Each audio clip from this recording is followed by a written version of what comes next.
This land is your land. This land is my land. From California, well, to the New York Island. From the Redwood Forest to the Gulf Stream waters. I tell ya, this land was made for you and me. Welcome to Markies World. I'm Markie Shinn, and what's your last name? Oh, I'm hosting. Okay. I'm RASHEED. How are you guys doing today? Really excited to be here on this amazing show with such a beautiful talent as Markie. Funny story how we met. I'll let her tell you. So I was out looking for different designs that they're painting on the walls. Did you know that they have so many really nice ones all over the Chicago? Definitely, I've been seeing a lot of that. Yeah, this is amazing. Yeah, so if you see something that's really nice, call me and let me know so I can take some pictures. Or you take some pictures of it and send it to me. So anyway, I was riding down a particular street. Chicago Jeffrey. Yeah, and so I saw him. He's out there talking, being very motivating in the streets, and it was a guy there. Was that your father? My father was there. He was playing the saxophone. Right. Yeah. So he was playing the saxophone. I jumped out the car and I had given you my number, but what impressed me is that you did it so fast. You read the card like really fast. I'm like, oh, Markie's here from Markies World, and blah. I was like, oh, he's really fast. That's what I liked about it. Definitely. And then you're who was the other guy that was doing the taping? The taping? It was another guy that was out there. That could have been Baba Wasi. I don't know if he was on the drums. I don't know if someone else. I think it was just me and him, but typically it was three people. It was three. Did you see drums out there? Because there was probably some drums. Nevertheless, you know, we typically have a little crew. We kind of go out there and we just kind of inspire with some good vibes. So that's how we met. No one's ever hopped out the car, right? Whenever you think somebody hopped out the car, you're like, should I cut the drive back? What's going on? I know. What did you think when I started running up to you? I was like, okay, just be calm and act like you've been here before. You know, don't freak out. So I was just like, oh, okay. And I love like when you see the audience engaging, it's like, oh man, this is what's inspiring me. So I'm just like, okay, cool. I'm gonna give you a quick shout out. I never knew we was gonna end up here. Because that was a great compliment to you. Wow. And then, you know, when you start telling me the things that you did and the things how you were involved in so many things that I just knew this is what I've been looking for, somebody for my youth services person. And he is a good person for it because I saw your video and you got out the car, you did the same thing. Yes. You got out the car I did. and started playing basketball with a lone basketball player. Yes. We were driving. Actually, it was one of my friends, Dominic Damaski, great guy. He has an inspirational show on YouTube. So he sees like the things I've been working on. Again, you know, inspirator. I'm just gonna put inspirator because that involves a lot of different things. And he said, look, I want to come down and I want to shoot a piece on your life. And I'm just like, me? He's like, yeah. Wow, yeah, that's what I was gonna say.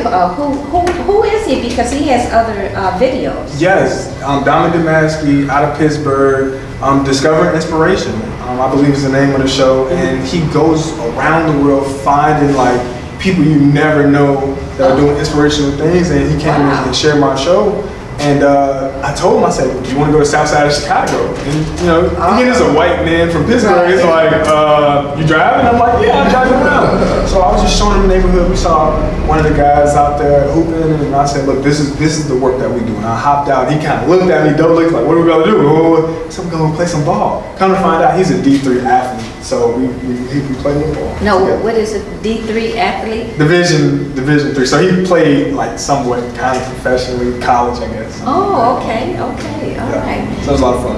Okay, first I want to say I'm so glad that you're here. And I would like to give thanks to the Beverly Hills Art Gallery and Kyla and Jeff for allowing us to be here. Yay! Shout out to all of them. Wonderful, wonderful people. And especially this Kyla. She's going into the business, into the media business. Media, okay. Hey, Kyla. We should be showing Kyla. Kyla, come on here. She's only 20 years old. 20? You got your whole life ahead of you. I know, but Whole life ahead of you. But to know what you're gonna do at 20 years old is That's so amazing. I'm glad you said that because at 20, I had no idea. I was under the impression that everybody was going to college was a fad. Like you went because other people went. right. Yeah. I didn't have any money. I was from the projects and I got there and I'm just like, this is not for me. Right. And 10 lost jobs later of people telling me, hey, you know, we gotta fire you because this isn't the mold you need. Like I finally found what I wanted to do like 2 years ago. So that's pretty awesome when you know, because when you know you can just start working. When you gotta look, it's like fail, succeed, fail, succeed, fail, succeed, and you just pick up a little bit as you go. Yeah, and she comes from a very talented family. She's got a good network system. Right, she's got a good network system behind her, so that's very important.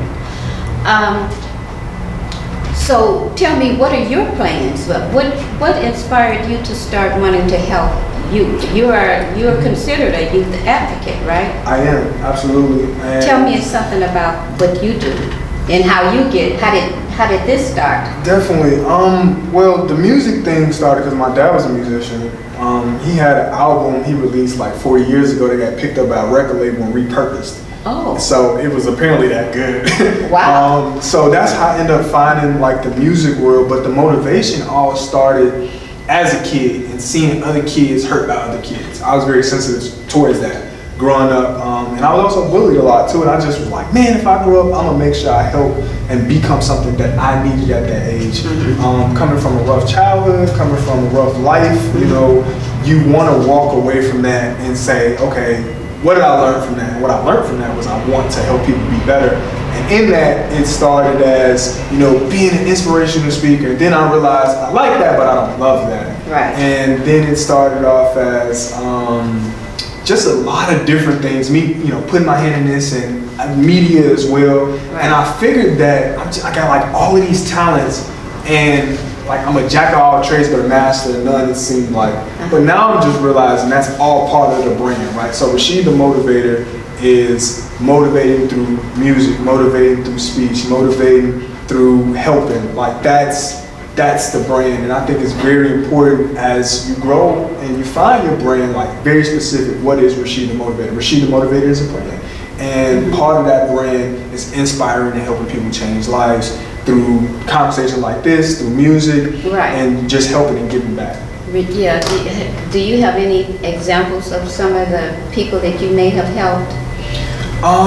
Well, I'm also a band counselor as well. So Becoming a Man, that's a youth guidance program that I'm working with. So helping young black men to embrace the melanin in their skin, embrace their walk of life, embrace the challenges. Because I think a lot of times, you know, these kids that come from these impoverished neighborhoods, like, oh, I'm coming through this, and you know, it really sucks. And I'm like, it does, but it takes away something that you feel like you should have, but it also adds something that a lot of people don't understand, right? That really builds you. And people are like, well, how did you get all the way from that to this? Is because, well, first off, I wanted it, and I understood that your limitations are mental, you know, and yeah, those that's true. are very challenging. That is true. That's true. Yeah. And it's good that you can be around to other people to help other people bring it out, you know. Absolutely. It's challenging. Yeah, it is challenging, but once you realize where you're going to go in your life, you realize that it's not that difficult at first. You know, it just seemed like blankets are just everywhere, huh? I think it was just my 20s.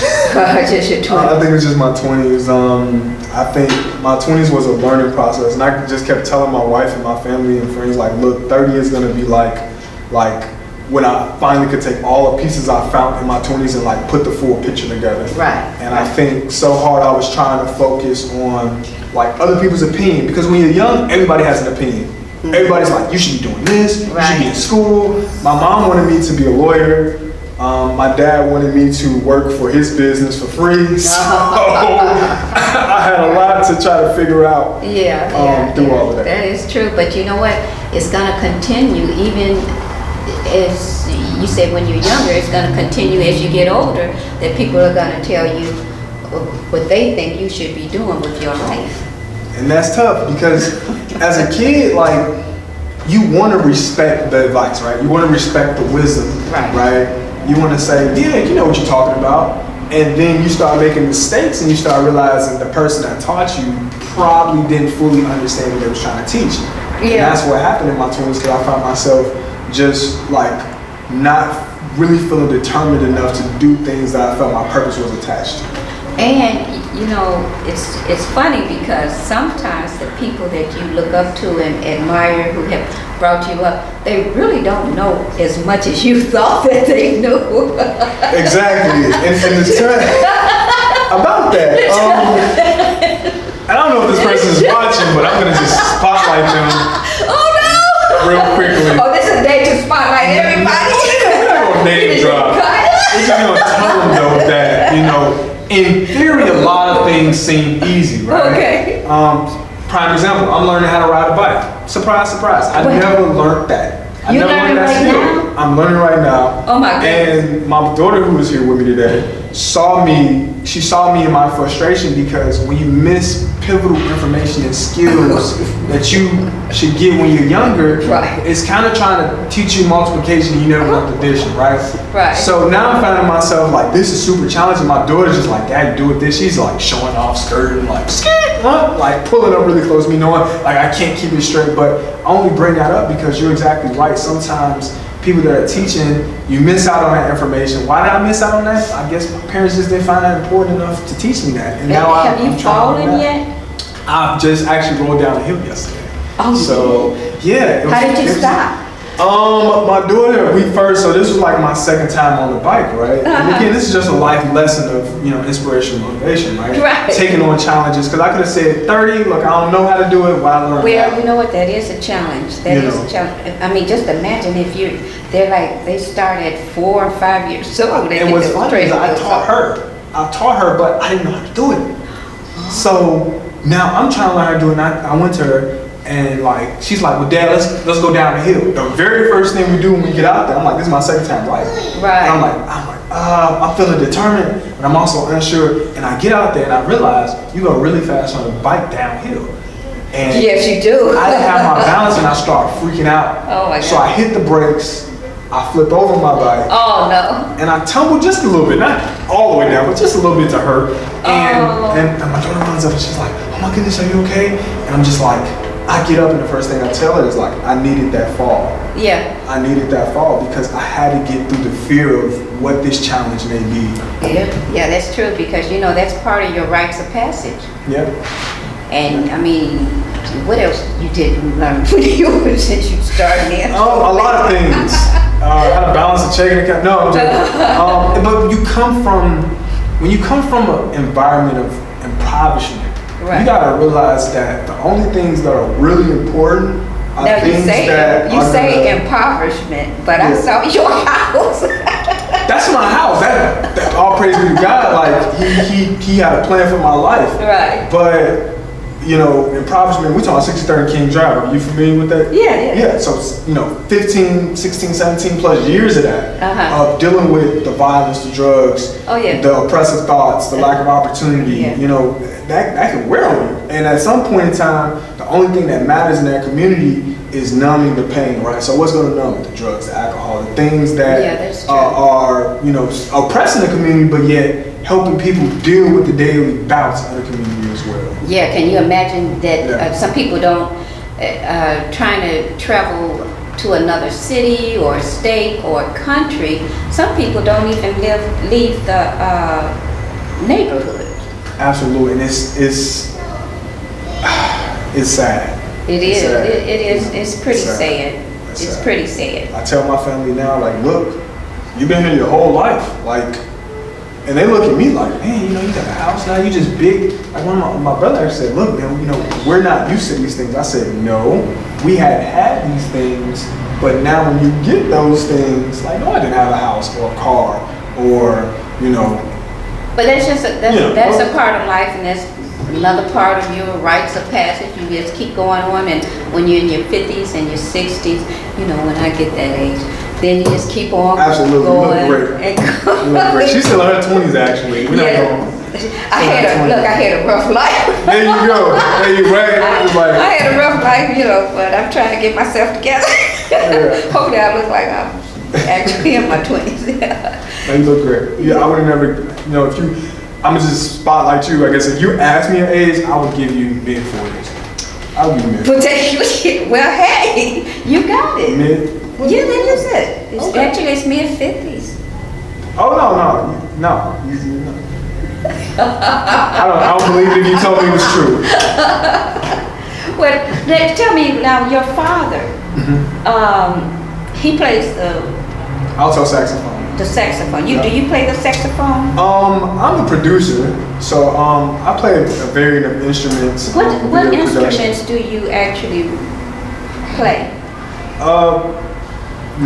Like literal instrument or like? Just say like Producers. if you were going to teach someone, say like if you Art. opened up a arts.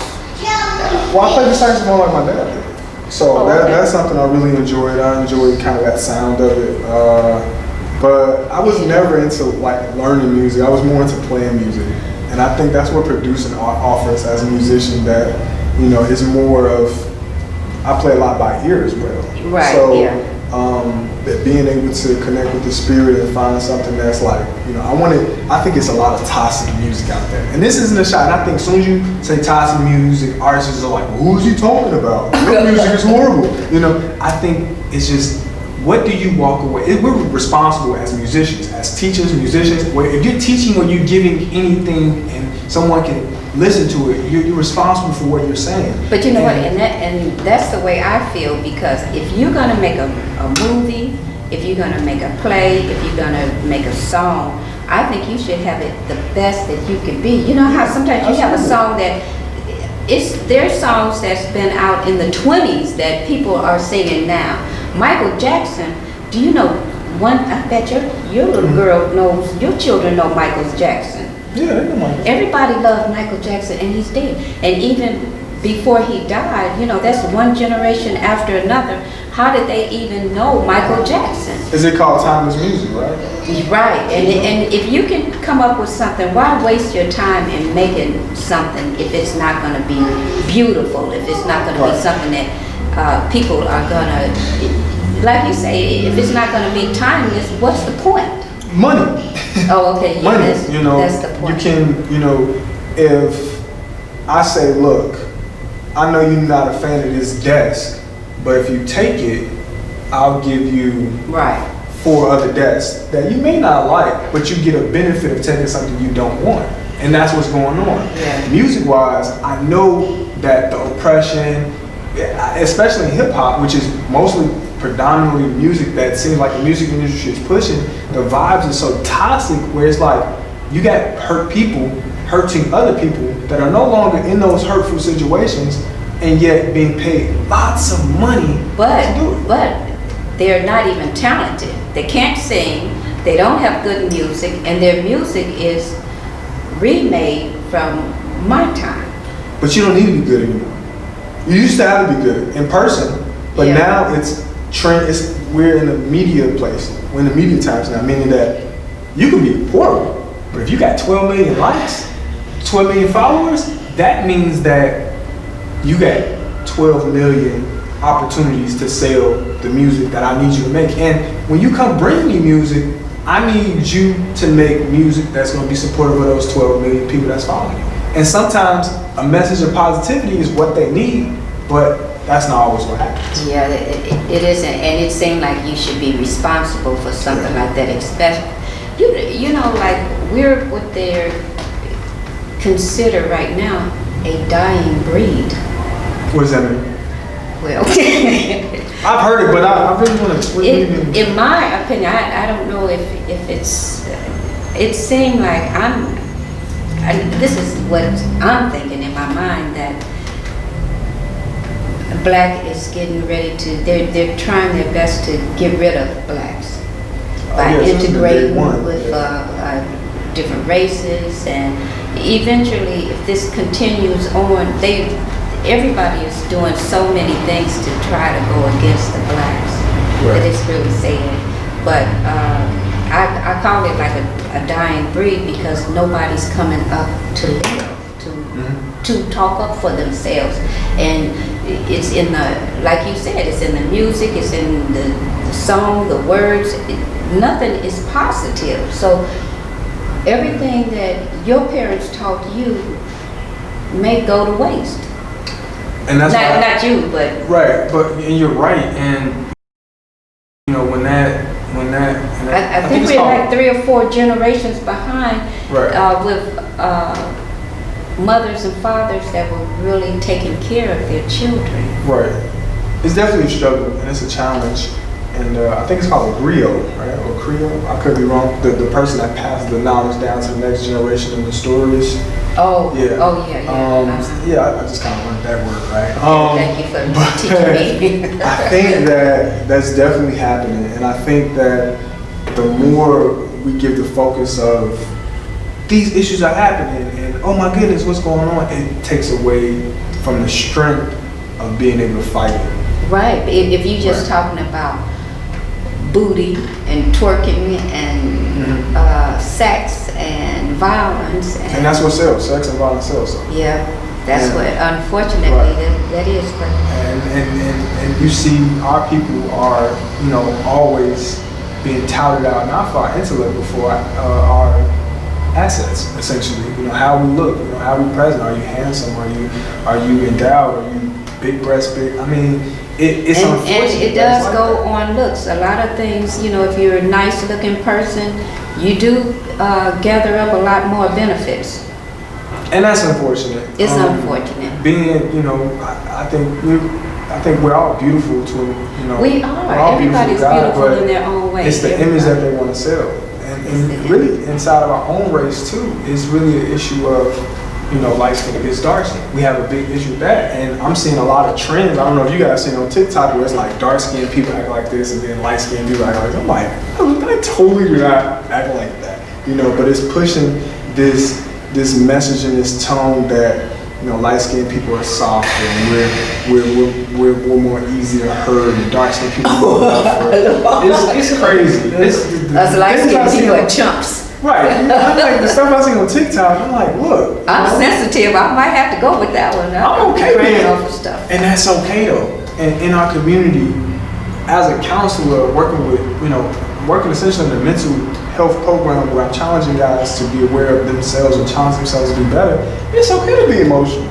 Yeah, that is true. I cry in front of my kids, I cry because crying is therapeutic. It is therapeutic. It's you expressing your emotions emotionally. And see, and that's the thing that some kids are not even allowed to gather up all their emotions. We get happiness, sadness, depression. All of these emotions are important. Absolutely. You have to go through them. If you're not depressed for a couple of weeks over something bad has happened, something's wrong with you. Absolutely. What's going on is that there's these communities that are dealing with the oppression of just the issues of the community. There's no time to be emotional about it because, okay, I remember I was like 6, 7 years old. I saw somebody shot. You know, I remember the body laying lifeless. And wow. This is me, and I'm just sitting there, and I can never forget that image. It was right across the street. The lady pulled out a cell phone. It was like bricks then, and they thought it was a gun and shot her. And I couldn't see over the crowd. I was that small. I remember I just kneeled because one of them was like, I don't know, I was a kid. I'm like, I want to see it, and I saw, you know, lifeless body. And you can't really process that because who's talking about it? My mom and dad was like, oh, it's, you know, you numb yourself to it because you're so used to it. Right. And it's like, well, you know, you're a man, you can't cry.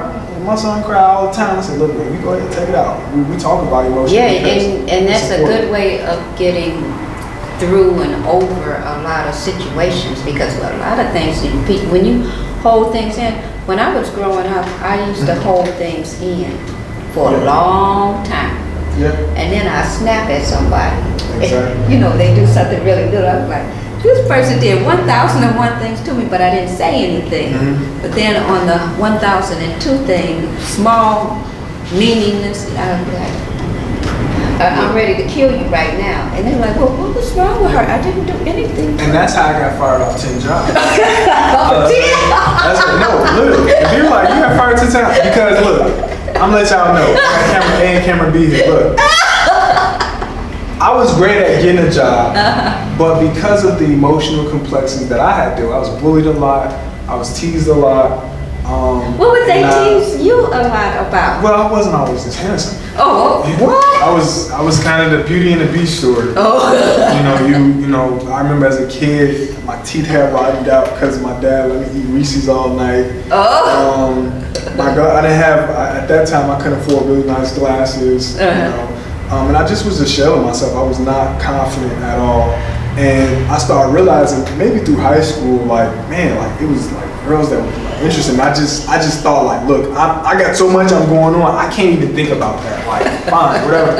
And as I got older, I tell kids this, the kids I work with, I say, if you don't deal with childhood trauma, it's going to become adulthood trauma. That's true. You know, that is true. And I didn't know how to express myself. I didn't know how to, you know, open up and be emotional. And my boss would come to me and say, hey, Rasheed, you know, you did good with this, but this, and that I didn't like. And I was so in trying to seek validation. Right. And in seeking that validation, oh, I'm not good enough, huh? Right. And I just work. Oh, he just chuckling on me. And you know what I'm saying? Yeah. And then all of a sudden, and they'd be like, look, Rasheed, you know, you're a great guy. We like you. You're funny. but you gotta go. You snapping out. Yelling out. I remember I hit a cubicle one time. I was at a call center, and it's like, I've had a lot of horrible worst jobs. This would rank in them, I don't know where. But I was at a call center, we're not gonna mention them because I know they still maybe out of business because of COVID right now. But I'm joking, that's really the issue. I hope that you guys get going back. But I was on the call center and I just had a supervisor just nagging me over and over. He was just on my back, on my back. Like one time he was on my call. I didn't know because as a supervisor you could listen to one of my calls. Just hit a button and I see a message. Why you tell him this, tell him that. I'm like, he's listening to my call. And then I know I was that upset about it. And I'm like, how long has he been doing this? That's what upset me about it. And I'm just like, my sense of rationality, because again, not having the proper tools to express myself. Right, you really did. I said some stuff I shouldn't have said that I can't repeat on camera right now. And not realizing if he heard that, then I know he definitely heard that. And I sat there and I just said, oh man, this may be over. I may be time for a new job. And I go to him and I apologize and I try to, you know, try to smooth it over. You know, right. You mess up, you try to smooth it. It ain't smooth, but you just like, look, I tried. Then I guess he just kept going. And one time I just was so frustrated by this individual. And I think he knew that. I think he knew that I was dealing with some things. And that, you know, my temper is not natural to go 0 to 100 and be there for that long. And I just hit a cubicle and I was like, oh my goodness. I called my wife. Oh, I was like, start thinking strategically right now because I couldn't just show up without the job. So I called and said, baby, I think I'm getting messed up. She hit me with the, what did you do now? Oh, wow. This ain't the first time. So I say, you know, he just was nagging me and I was so, this is my growth from my 20s to my 30s. I was so like hell bent on it was him being his fault. It was my fault because I had to deal with some things. So that following week I got fired. And you weren't expecting that? I wasn't expecting it because let me tell you how they did it. That happened on a Thursday. So I went to work Friday, Saturday. My off day was like Sunday and Monday or something like that. And that Tuesday, I came in like, look, I'm just gonna be on my good boy role. I'm just gonna be good. And I must have, as soon as I probably was there for maybe 10, 15 minutes. And I get a message like, hey, can you grab your stuff and meet me in the office where I got hired at. And he takes me down there and He gives me the speech I've heard way too many times. You know, we really enjoy having you here. Unfortunately, we can no longer offer you this position, and we're going to terminate you immediately. And I just looked at him in that moment. I just was like, God, why does this keep happening to me? But God does amazing things in your life. And for me, it's just like, I think God loves to see me in situations where I'm uncomfortable. Right. He wants me to grow from it. Yeah. So that happened, and here I am. And to tell your story to all of my millions and millions of viewers. Hey! That's Hi right. guys. Millions of them out there, for real. Yeah. And so a lot of people, whether young or old, they go through stuff like that, what you had just said. Absolutely. And then, you know, that it's, you know, it lets them know that you are not alone. He was an F-up. But look at him now. He's an A-up. So Yeah. I didn't think, was I? Jeez, that's a real moment. I was really trying to get it together. You're right. You're so right. Yeah, but that's what you have to do. You got to go through all of these. I've had times, you know, that. I never looked at it like that when it was happening. Right. But I always looked at it as I'm failing to succeed, right? You have to fail to succeed. So all 10 of those jobs, I learned something about myself. I learned something that helped me become who I am. So it seemed like I couldn't get it right, but it was all part of God's will at the time. It's a path that you have to go on, and God puts you on a path for a particular reason. It's no coincidence that you were getting fired. Right? No, it's not a coincidence. See, because right now you're into youth. You're a youth advocate. Yeah. And in order to be able to tell them anything of how they can live their life, you had to experience something. And I'm very transparent. Like, I'm an open book because I think what makes it difficult for some people to do this kind of work is that you have to be vulnerable, right? Mm-hmm. So you have to be willing to take your bones out of the closet and say, here we go. And then some people be like, you know what, I got a little something I just want to throw in there too. You know, I don't know if y'all know about it, but that's how, as human beings, that's how we work, because we're walking around with the preconceived notions of what other people think about us already before we even talk to them. But that's how you know that you've gotten over something, if you could just laugh at it and explain it, you know, express it to other people. Like, this is, man, let me tell you what happened to me on the way to this place or that place. My mind wasn't in the right place, or you know. But if you could do it now, you could talk about things that you really thought was just horrible, you know, at that time. But and I try to do it in a comedic kind of way. I try to do it where you don't walk like, oh my goodness, but you know, that's how black people are comedians. We naturally are funny. Yeah, we are. We're very funny people. We got a great sense of humor. Yeah. I'm a real good comedian. Yeah. He said, yeah. No, I'm having a great time right now. Trust me, I've been on a lot of shows, like, you know, talking to people, and everybody can't hold a conversation. Or, I know. You know, you tell somebody something that's a story, and it's just like, oh, that's interesting. Listen, but anyway. When I called you, I talked, didn't I? Oh, I was like, I didn't know what to think of our first call, because I was just like, wow, she talked a lot. And I didn't say much, and I just was like, as an entrepreneur and as someone that's worked with people, like, you can kind of tell, like, look, who's really just talking and who really, like, has it going together. And I just was like, you know what? She's saying it, we gonna see. Right. It was just kind of that vibe. Yeah, well, actually, I really don't talk a lot, but if I don't even like telephones, but if I get on the telephone, I want to say everything, and I might repeat myself. I'm good at repeating myself over and over and over. It could have been that. That's why that. Yeah, that might be like that. I say, and then we're gonna do this, and blah blah blah, and then we're gonna do this, blah blah blah. I want to hurry up and get. I'm not used to being on the telephone. I don't like telephones. I don't really neither. I'm more of an in-person person. So, to be honest with you. And what I'll do is I'll talk very fast. I want you to understand exactly what I'm trying to say, because if I don't say everything that's on my mind right now, I might not be able to say it again. I think it was pretty clear when we talked that you were very bold and courageous regarding your vision of when you talk to people and they tell you about their dreams and aspirations, it mostly goes like, hey, you know, I want to do this. Oh, okay, great. What plans do you have in place?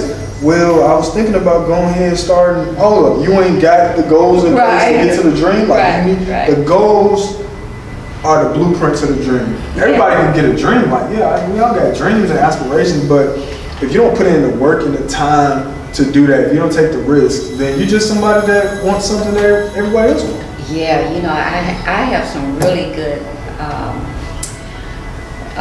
guests that I have on my show. Did you ever look at any of my YouTube videos? I didn't know you was on YouTube. You sent me the link to your website. I am on YouTube. Hey, man. But when we talked, you said you didn't do a lot on YouTube. You said you had a lot more like on a website specifically. So that's what I checked The website actually kind of explains some of the people, but that's when I first started. I first started doing the show Markies World about 3 years ago. In fact, I'm going on my 4th year. What? Woo-hoo. 4th year anniversary? I know. So I'll be going on my 4th year.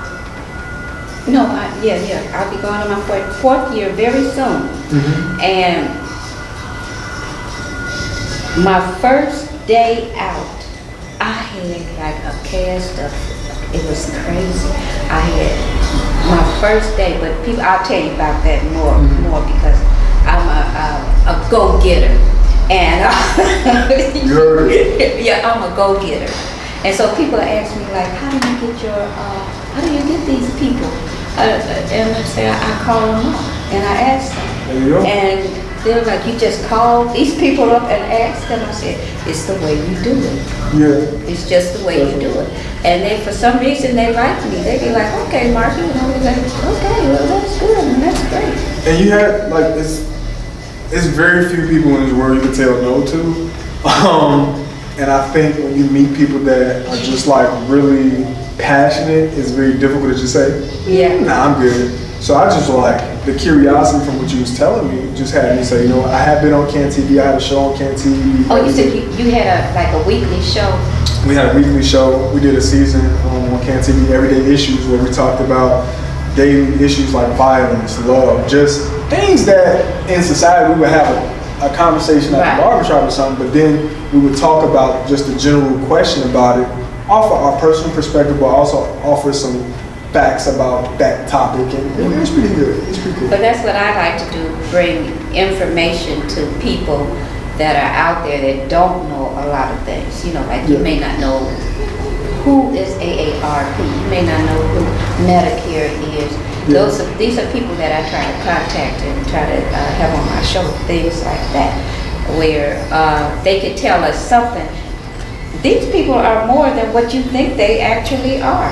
You know, and then I like to have sometimes I kind of dabble, I got some few little politicians and entertainers, and but I like to know what's going on with other people and where they've been. Right. And I appreciate that. You offered me the opportunity to come tell my story because, again, you didn't have to. You could have said, look, I'm Markies World. I could have anybody here if I want to. So, yeah, but you see, it's a thing that God brings us all together for a reason. Absolutely. You know, because I could have looked at you and said, oh my God, here's another one on the street. He's crazy. He's one of them that was left out. They kicked him out of the mental health institution. I had a yellow bandana on, and I was just like talking about living your best life and have a great day, and it's like, who is this rambling down the street telling people to have a good day and God bless you? You know, where in today's world you could barely get somebody to say hi, you know. Well, that's what we have to do during this COVID-19. You have to bring out your information to people, and see, you have the nerve to do that. You got out, you said, well, you know, I'm going to sit out right in front of my house and bring my show to everybody. Turn the system right up, and you know what I did was I went to Vista Print. Shout out to Vista Print. They ain't paying me, but y'all need to, because I buy a lot of y'all stuff. I do too. I got so much stuff, it's crazy. I need a branding deal. I got t-shirts and hats and all sorts of stuff. But I went to them and I got like a little pull-up signage. I bought a new amp system that God blessed me with, and I just get out there. I do all my music from a tablet. And I just try to give them a piece of me, and a piece of me is, you know, the glow you see is not of me, it's God that you see. So that's what I try to let people know, that in spite of whatever's going on, yeah, there's no shows going on. Where you gonna get live entertainment right now? Well, just riding down where I'm at, you know. So yeah, and so that was really good. His father was out there playing his saxophone. I was like, well, wait a minute, what is going on here? We're trying to get him going because he's kind of like semi-retired, but his album, like, it's crazy because some guys from London call him and say, look, you know, we think that this is like a national treasure and we want to repurpose this. Piece of time. Let's get him on the show. Let's get him on the show too. And you know, he was a big inspiration to follow my dreams because my dad, he isn't perfect, but I think what you want out of any parent that would make them perfect is somebody that supports your dreams, right? Right. And yeah, that's true. That's not always easy because so many times, and I'm a parent right now, we have our own prejudgments of what we should have done with our own life, and sometimes it can be, what do you mean doing that? You should go do something I should have did. Nah, I'm all right. You're gonna have to let them do what they want to do. Let them fall, just like the bike thing. Fall, get up, hurt yourself, and cry, and then fall back down again. It's you know, it just goes on and on and on. It never stops. This is life. Every day is a whole new thing. Absolutely. A whole new thing. It's crazy. So, what I found interesting with you is that you were into, well, okay, we got music, we have the youth services, and we have also life coaching. Right. Now, where do you do that? Do you do that at the mental health place? I think that in this youth program, we're in CPS. Okay. Life coaching, I guess I'm a male role model and mentor. Right. So these young men are looking to me, and you know, young black boys are the most hurt individual on top of young black women. You know, we just are so hurt to the point where, not physically, but what was my impression of a man before I met him, right? Because a lot of them feel that they're grateful that they're living past 21. Absolutely. So, I mean, what do they have to strive for if we're not giving them something else to strive for? And I show them my life. I keep it, as they would say, 100. I keep it 100 because one thing about kids is they could sense when you're not being authentic. They can sense. You know, they know, especially when you're working with them in a very intimate program like that, where it's like, look, I want you to be comfortable as a man to come talk about your emotions in a room full of other men. Right. It's like somebody's got to be in there willing to cut through the BS and say, look, you know, it's okay to be hurting. And if you have a group, because I'm a nurse as well, and I've done mental health, also mental health, substance abuse nurse. And I did those one-on-ones and group therapy sessions. And if you got a good group, man, and once everybody get pumped and they're talking, and you get so much out of it. I used to get a whole lot out of it. You know, you get. It's awesome when it's going, when you got your strides. But in those kind of groups, you need leaders. You do. You need guys that are willing to say, "Look, we're in here for a reason." You know. And then to make them feel at ease and comfortable to say all the things, look, this is what happened to me. And some things they know that I better get help with these issues. Absolutely. Because boys have been abused just like women. Absolutely. And I tell them, I say, you know, you can lie to me, but you can't lie to yourself. Right. You know, so you can come in a circle and not say nothing or give other guys a hard time. But I'm one of my mentors because we go through the same work we go through with the young men we do ourselves. So I go to my own group as well. So what's the age range for these? This is going from 6th grade through 12th grade. That's a good one. That's a good one. Yeah. And they need it because that's it. A lot of, unfortunately, young black men, their dads are probably my age, or if not older. So they were the generation with me in high school, and again, that prison pipeline and, you know, the violence that really went off in 2011, 2012, 2013, like it put a lot of that generation away.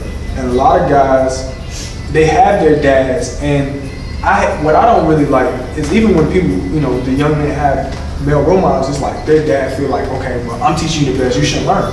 I'm the first proponent to my kids, look, if you mean well, you have a good message, it's about a village, you know what I'm saying? So you got some men that feel like, I got it all figured out, and you have some young men that say, you know, I got a male role model, he may not be the healthiest, but I trust him. And it's all about, with young black men, it's about trust. Yeah, it's so much about trust. You know, everybody has some type of agenda that they're working on. And, absolutely. And you don't know what it is, if it's genuine, or because most times it's not genuine.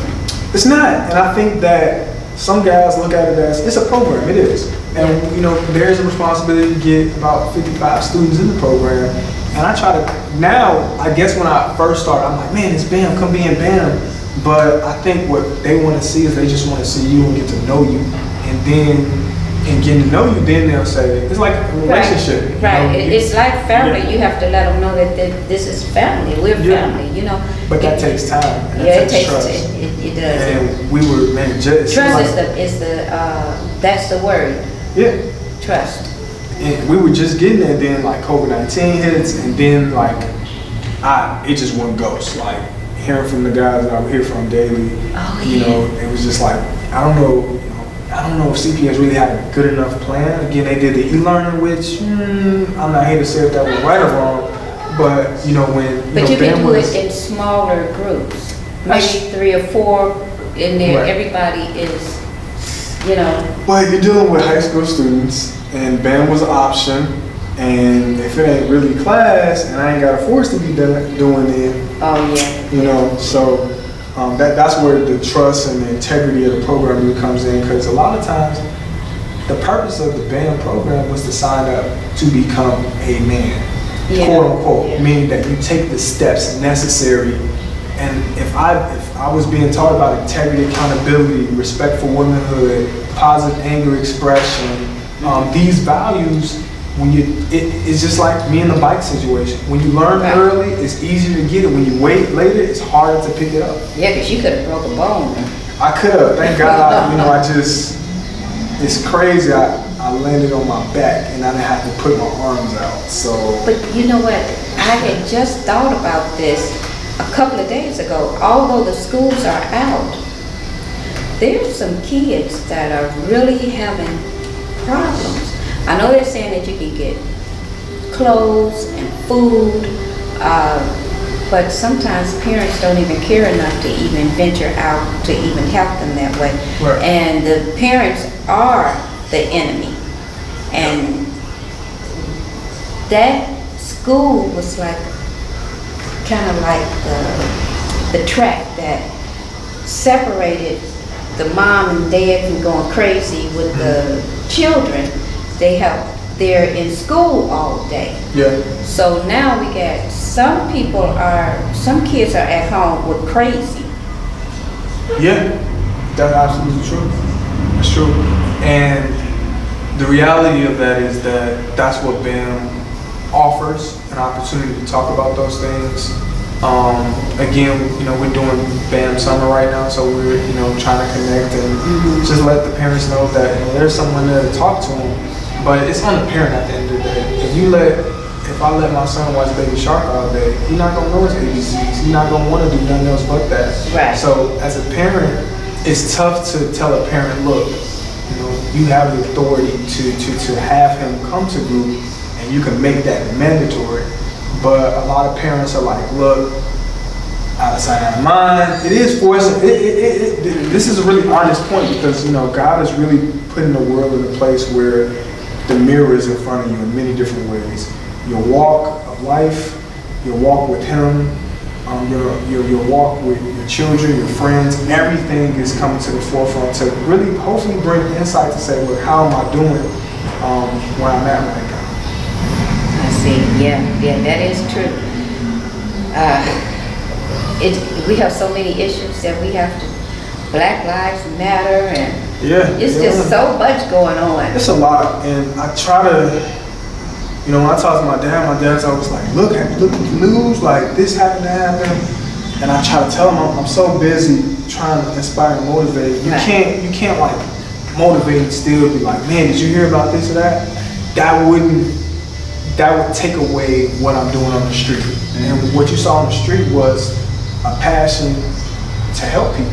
Right. And that's what brought you to connect. If people just see me on the street, just my body language, and when I'm mad, if I seem like I'm not ready or present in the moment, why should I stop and look at this guy and listen to this? Right, that is true. You know, that is true. so, Because you appeared, you gave the impression of being motivated. That's why I stopped. And I don't stop. You know, I just keep on going. I appreciate it. I hit. Especially when you're a street vendor or someone performing on the street, a lot of people are And you know, I wasn't looking my best. I just ran up out of there, and I wasn't thinking about this because we were really under quarantine. Remember? Yeah, when it was you got really. And I ran up to you, woo, woo, woo, woo, no mask on. What's crazy is I was in the middle of performing a song, and I think I just finished it, and you just kind of like came up, and I was just like, oh, I can't tell you how big of an And we gave inspiration. each other a hug. Absolutely. We sure did. That's so inspirational when people believe in you, right? Yeah. Especially when you're trying to do the right thing. It's one thing doing the wrong thing and people support you, but when you out trying to inspire people, you connecting, like people were hung, and one lady blew my mind. She stopped, her daughter came out, dropped $10 in the bucket. Oh, wow. I am a musician and performer. If you would like to support, what I'm doing, that helps. So It does. I just find it very invigorating, very inspirational to be able to. I don't have to do this. I mean, I could be doing something You else. can but, be doing something else. you know, You I didn't could even do have it. to be here, but it's the, like I tell everybody, we were destined to be together in some type of way. God brings people together to meet everybody. Everybody has a thing. See, we have things in common. Absolutely. And how would we have known that if God hadn't brought us together? There you go. So it could have been somebody else. Could have just been a crackhead. Caught up to you, Well, trying to steal from a plate. I always I've always been sensitive towards people and humans as a whole.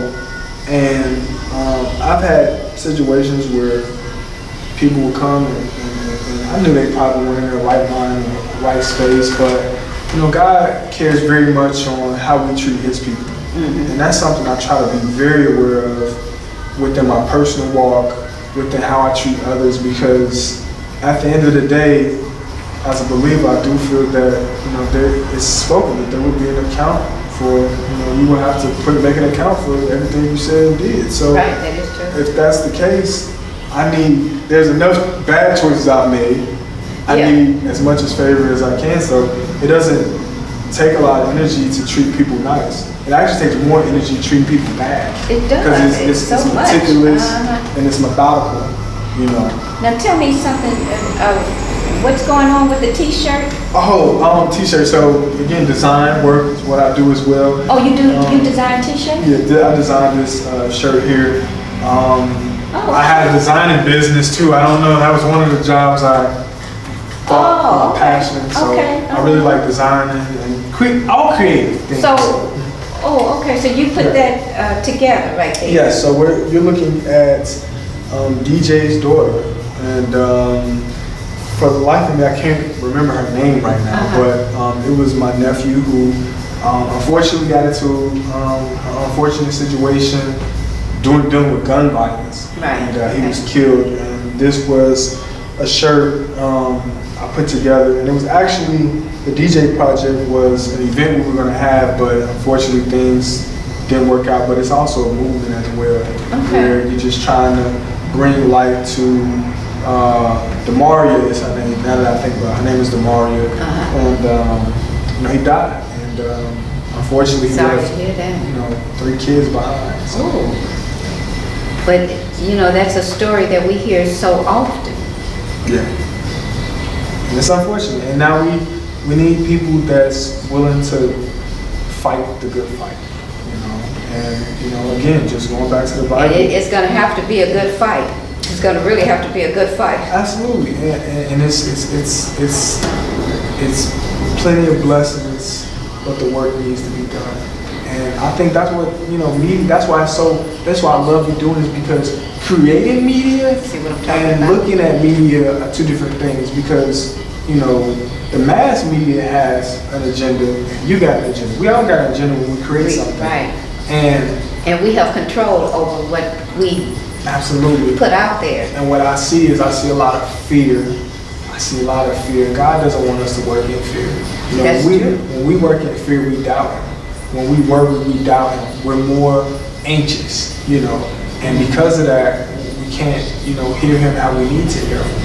And that's what I see. I see how many people died today. I see how many COVID. I don't see nothing that's inspiring. They may give you a feel-good story at the end, like, yeah, so-and-so had puppies, after giving you 40 minutes of bad news. Right, yeah. That's why I'm very passionate about being in front of the camera, because it offers an opportunity for you and I to tell our truth.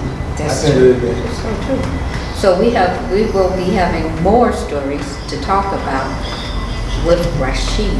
See, this is his introduction to Markies World. Markies World. Thank you so much for being on this show. And if you want to close with anything, you want to say anything before we let go? Of course. Well, again, thank you guys for checking the show out on Markies World. One of the best shows, period, hands down. Just put it out there. I'm telling you. I'm just grateful to be here. If there's one message I can give you, is let God in your heart, trust Him, and watch how He transforms your life. And that's what my whole message is. You look at from point A, the hood, the block, being fired multiple times, finding my purpose and helping, and in music, I'm a little testimony of what God can do for you. So long, everybody. That's it. Thank you so much. No problem. That was So great. that was a good intro for Absolutely, absolutely. I'm Auntie Markie. What's that? I'm Auntie Markie. Auntie Mar, okay. You go That's over. my little stepdaughter, right? Oh, okay. Let's see. Yeah, she's going away to school. Going off to college?